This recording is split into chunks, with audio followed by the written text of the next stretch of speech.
What is going on, everybody? Welcome back to the Week 5 NFL Cash Game Breakdown video. I am your host, Christian Hardy, at ByHardy on Twitter. I am from LocksDFS.com, at LocksDFS on Twitter. We are a provider of DFS analysis. This video is brought to you by LocksDFS.com, of course. This is me and Addy's website where we have NBA season passes, NFL season passes. We have weekly breakdowns, of course. If you guys have not checked out our website yet, do it. Check it out. Of course, like for NFL showdowns, we do those Thursday night videos, but we also have the full breakdowns, written breakdowns that I will do for the Monday night, Sunday night, and I also do them for the Thursday night games. So every Island game with the NFL season pass, you'll be getting a full breakdown as well as a lock sheet, as well as the lock sheets for every NFL main slate. And for the NBA, which starts on Saturday, preseason starts on Saturday tomorrow. You might be watching this on Saturday. We also have a season pass. We dropped it to $99 for the entire season. It includes the preseason. It includes the postseason. We're not going to play showdowns, but all the slates through that year, the entire year, Jesus, only $99. So I don't even know what it is per slate, but it's far under $1 a slate. So check us out, locksdfs.com. Appreciate the love, and also remember to like this video. Also comment on this video for a chance to win a free season pass. We'd like to give back to you guys who comment. It really helps us out just in terms of YouTube metrics and stuff like that. So please comment. Just leave your favorite cash flow, the guy that you're locking in this week. Put it on there. Let me know who you're locking in, and you'll have a chance to win a free season pass. With that said, let's go ahead and look at my cash game breakdown from last week. This is the lineup I ran in cash games. There were a few others in GPPs, but this was my main team. I'm going to pretty much run through this really quick, just give you a quick breakdown. Russell Wilson, my favorite quarterback on the week. Of course, I talked about a few others in the video last week, but I just seemed like Russell Wilson was very safe. Obviously, it didn't really reach his upside because, as we thought might happen, they control the game and run the ball a lot. That happened. So, he didn't reach his upside, but he still put in a solid game, a fine game, didn't kill you. Wayne Gallman was only 50% owned, which definitely really helped me in cash games because a lot of people faded him. That made no sense to me in that matchup. Definitely thought the Giants were going to be winning that game. Definitely thought that Wayne Gallman would have at least 4-catch game. Obviously, he ended up with a receiving touchdown and a rushing touchdown. That definitely helped him out a ton. But I don't know how people faded him. He was just very obvious. Sometimes you just got to play the obvious plays. Christian McCaffrey, another obvious play. Play him every week. I mean, pretty much every week. I don't know why he's only 40% owned last week, but I honestly couldn't tell you. Just play him. Move along. Keenan Allen obviously didn't really come through with a great game last week. The Chargers got up when they did not get up on the back of Keenan Allen because they were pretty much triple teaming him in coverage all day, which really hurt his fantasy value. So, I have no regrets about Keenan Allen. He still was a wide receiver 1 projection-wise to me on the slate, especially point per dollar, but, it didn't come through, and that's fine. Sometimes that happens. Same thing with Christian Kirk. I have no regrets about Kirk. He's a guy who's still getting, before the injury, was getting solid targets. Just didn't, and I knew I was going to be needing a mid-price receiver, and I liked Kirk a lot at his price. Just didn't come through. And I mentioned on the video I was going to be playing one of these Washington wide receivers, however injuries broke, I was going to have one of them. Paul Richardson ended up being that guy. Obviously, I didn't love it, but he was only 3.7K for wide receiver 1 against a terrible pass defense. Obviously, maybe defenses don't matter because Case Keenum is terrible, and Paul Richardson didn't do anything against this defense. It's fine. He was very chalky. Some people play Trey Quinn, also didn't do anything really. So, it is what it is. Will Dissly, a lot of people faded. They found any way they could to fade Will Dissly last week. Terrible idea. Just play the tight ends versus the Cardinals. Will Dissly, you can talk about how bad of a spark athlete he is, how slow he is, whatever, but he is a major part of this offense right now, getting red zone targets, staying on the field. Nick Vannett got traded last week, which even improved the play. Like, you knew that he was going to be playing a ton of snaps. People still found a way to fade Will Dissly. So, people are going to do that same way people found a way to fade Wayne Gallman in another awesome spot. Obviously, he got 2 touchdowns. I'm not saying that he didn't have the nut result. He did. Both these guys had very good results. And that's not always going to happen. But the process on both these plays, it was perfect. They were pretty much must plays. And yet, Will Dissly ended up at 35%. Christian McCaffrey ended up at 44%. So, I don't know, man. Wayne Gallman ended up at 49%. But I don't know, man. I have no idea why those guys are so low on. Austin Eckler was the chalkiest player on my team. He ended up getting there. He started off a little slow, but ended up with a receiving and a rushing touchdown. So he definitely got there just by not playing a lot at the end of the game. So, yeah, then Panthers defense. Just love playing defenses against Houston's terrible offensive line. And we talk about that on the sheet in the Slack every single week, talking about our favorite defenses. I don't talk about them in this video, but we will always go over them on the sheet and in the slack. So with that said, let's get into week 5, starting with the quarterbacks. Deshaun Watson is my favorite quarterback this week. At 6.7K on DraftKings, he has the highest total game of the week, and it will also, there's going to be a lot of popular GVP stacks in this game because of the high total. Obviously, with Watson, you got a guy who is going to add you some rushing upside. You've got a guy above him, Lamar Jackson, who can do the same thing, and he's going to rush a little bit more, actually a lot more than Watson will. But Watson's still a guy who's going to give you rushing floor. And on top of that, he has a pretty good matchup in terms of pass defense. Atlanta got crushed last week by Marcus Mariota. I think he was like top 10 quarterback last week in fantasy points. And Atlanta actually went to the 5th highest situation neutral pace this year, and they are bringing the 21st ranked DVOA passing defense into this game. We've already seen Watson have like top 20% outcome games where he's scoring 28, 30 points. The type of outcomes that we like to see, that the reason why people liked Watson coming in this year so much. This is the best matchup he has so far. If not, it's at least equivalent to those matchups. And he's at home. He's a favorite. I think this game could definitely end up being a shootout like a lot of people are projecting. And he's rushed for a touchdown in 3 of his 4 games, so you know that he's going to be looking towards the end zone. If he can't find a receiving target inside those 10 yards, he'll be looking to run, and you gotta love that. Watson definitely has upside in this game as well as a high floor. So 2 other quarterbacks I wanted to mention. Of course, I just mentioned Lamar Jackson. Dude is still running a ton, and he may go under-owned because Watson is right below him. But he gets a little bit of a price drop and gets a Pittsburgh defense that isn't anything too scary. And I just love the fact that he's going to run the ball. He's gonna throw a decent amount as well. So I like that. Andy Dalton pace up versus a terrible Cardinals defense has given up really, really high numbers to opposing quarterbacks. And I think Dalton's going to be very under-owned for his potential in this game just because people saw him on Monday night, especially on those island games. People really overreact to them. But at the end of the day, the Bengals have been a team who have passed more than almost anyone in the league. They're playing a team that can't defend the pass, that's going west to east. Over 2 time zones. I think they're playing at noon.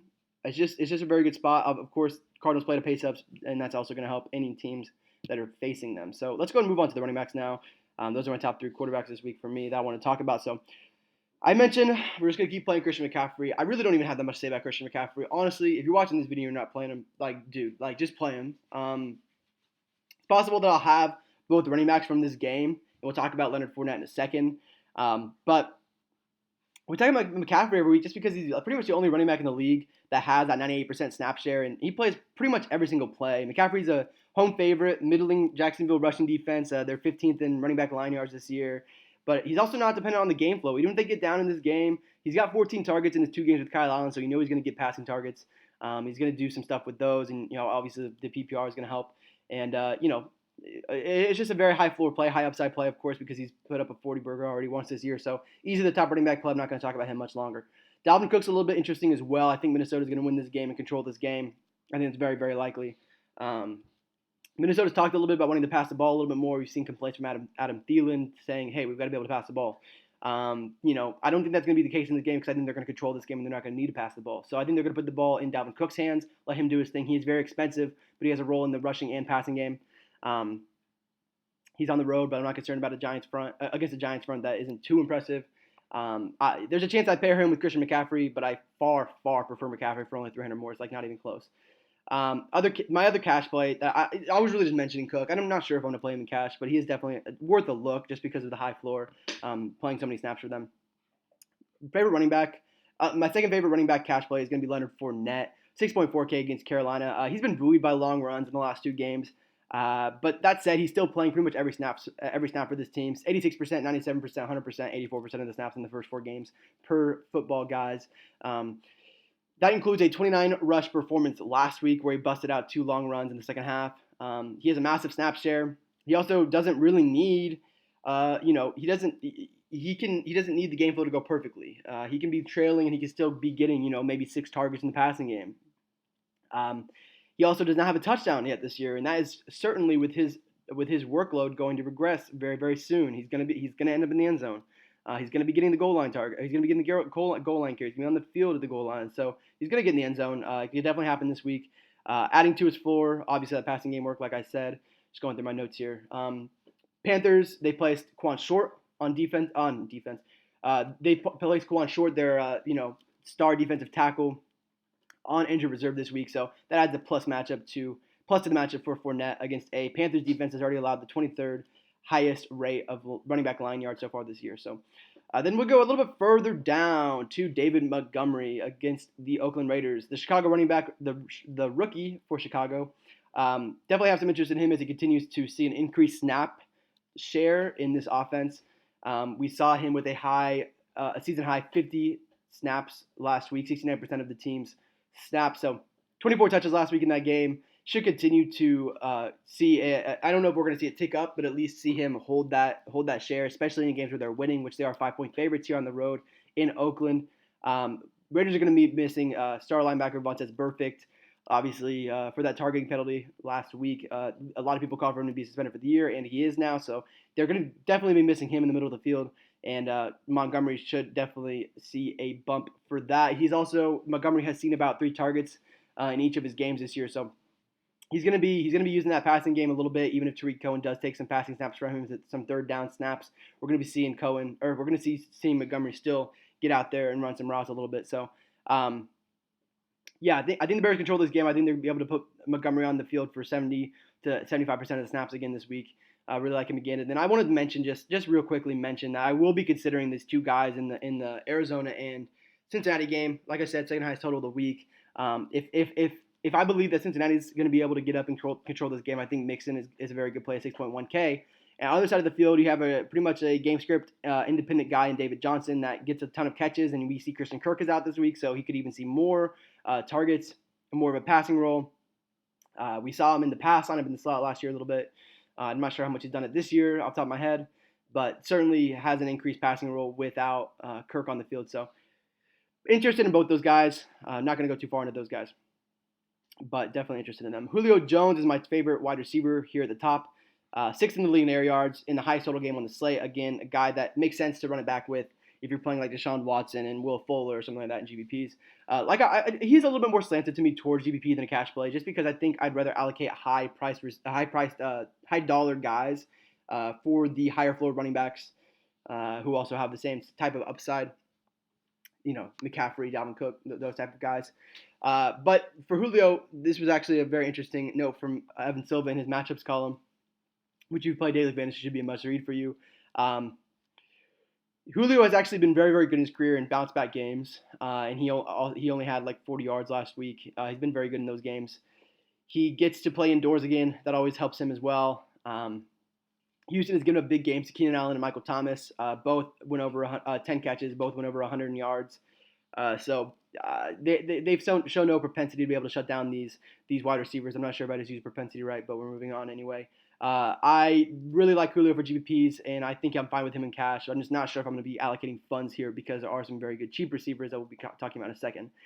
More likely to be my wide receiver one than Julio, I will be honest, is going to be Michael Thomas at 6.6K right here. Michael Thomas versus Tampa Bay. Price was very, very shocking to me when I pulled up the slate. He's definitely going to project as one of the best value plays on the slate, or a point per dollar. That's what I mean by value on the slate. Has lines of 13 catches, 89 yards, 5 catches, 54 yards, and a touchdown, and 9 catches for 95 yards with Teddy Bridgewater at quarterback on a massive 32% target share.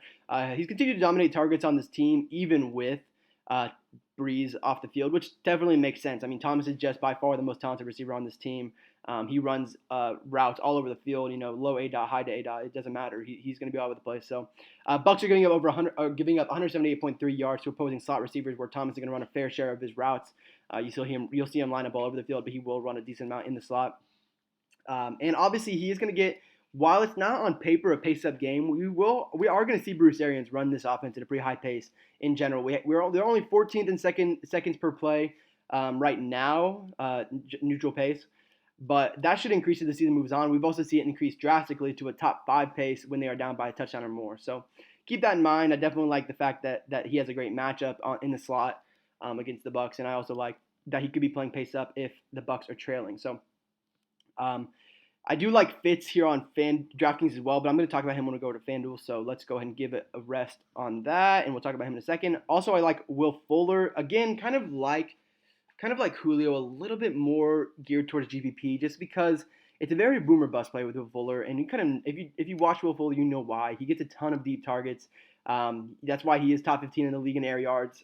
He missed Just barely missed last week a 75-yard touchdown. Um, Almost every snap. He played almost every snap last week with Kenny Stills out. Should do the same again. See him playing 90% of the snaps. Despite some disappointing DFS lines, he's going to be playing pretty much every snap. He's in the highest total of the week versus the Falcons week secondary on turf. It's a great spot for Fuller to finally realize those massive air yard share. Price is way too low for the potential upside. I really like the tournament playing Will Fuller. Playing him with one of those 3.5K receivers that we're going to talk about in a second will allow you to make some really strong builds, especially if he reaches his high upside. So let's go ahead and move on to the last guy. And I think I'm making him the cover boy. I'm not sure. I don't know. Auden Tate, though, is the man. Love Auden Tate. 3.5K, just an absurdly low price. I think he'll be very, very chalky this week. If you're not playing him, I think you're probably just overthinking it. Due to his play, pretty much every snap over the last 2 weeks for the Bengals, in reality, more around 90% of the snaps. He's got 10 and 6 targets over the last 2 games, but more importantly, we're seeing 8 more targets open up on this offense with John Ross now placed on IR. That makes Ross the number one outside wide receiver because Boyd runs so many of his routes from the slot. After Tate has won the starting job, he's seen pretty much equivalent air yards to Tyler Boyd in those 2 games since week 3. He's a big body wide receiver he's very, very useful in the end zone. He's got the biggest pace up spot on the slate against Arizona. Like I said, that just opens up more snaps for the opposing team to play. So, and the Cardinals have one of the worst passing DVOAs in the league at 22nd. So there's just so much going for him here. Really like Auden Tate in this game, and I think I will be locking him in cash games. And then I will talk about real quickly on FanDuel 2 guys that are just way, way too cheap. So we can keep scrolling down here, and we can find Larry Fitzgerald at 5.8K, where you should just be playing him. He's going to be a clear wide receiver 1 for this Cardinals team against Cincinnati, who doesn't have a great secondary. Also, know a bit about Fitz is obviously Christian Kirk is out, which pretty much cements him as a guy who is going to be getting at least 10 targets. And if you're getting 10 targets at 5.8K, I love that. He is in the second highest total on the slate, not team total, but game total. So I really, really like Fitz at 5.8K. Think he is pretty much a lock at this price. And I also think another guy who's a lock at this price on FanDuel is Marquise Brown. I don't mind him on DraftKings either. He did see a little bit of a price decrease on DraftKings and makes him more viable. I believe he saw a price decrease. But Marquise Brown is top 5 in the league in air yards. He hasn't really realized those air yards quite yet. But this is a great spot for him to do it at Pittsburgh. Should be a competitive game. Regardless of how this game flow goes, though, the fact that he is clearly leading the team in targets and leading the team in air yards, top 5 in the league in air yards, has a great weighted opportunity rating. I mean, he's a smash play on FanDuel with his price.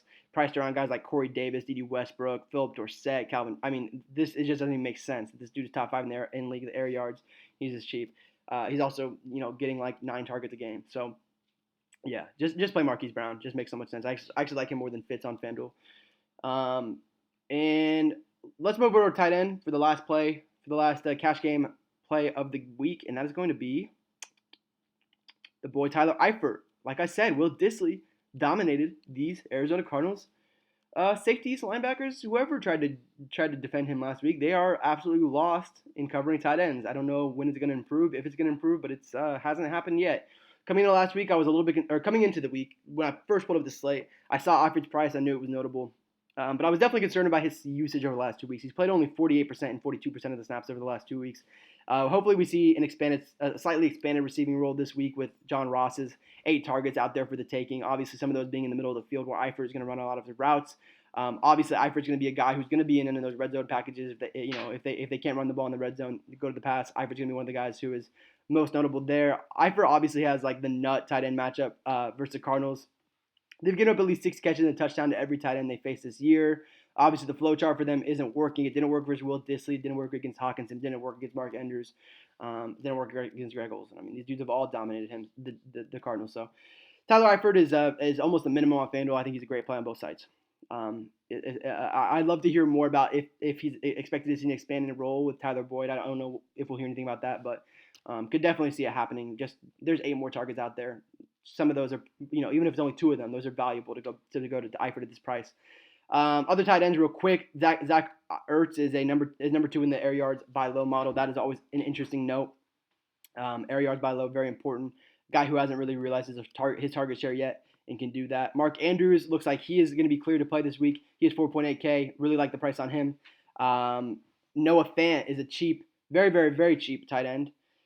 2.8K on DraftKings, not as cheap on FanDuel, but he played 73% of the snaps last week. He is the rookie who played opposite of TJ Hawkinson in Iowa. People just don't really know about him as much as they do Hawkinson, but that's probably for good reason. Hawkinson is a little bit of a better prospect. Fant caught a tight end last week. Like I said, played a season high 73% of the snaps. Only got 4 targets last week, so he's not a big targets guy. And of course, Denver's going to probably likes to run the ball as much as they can.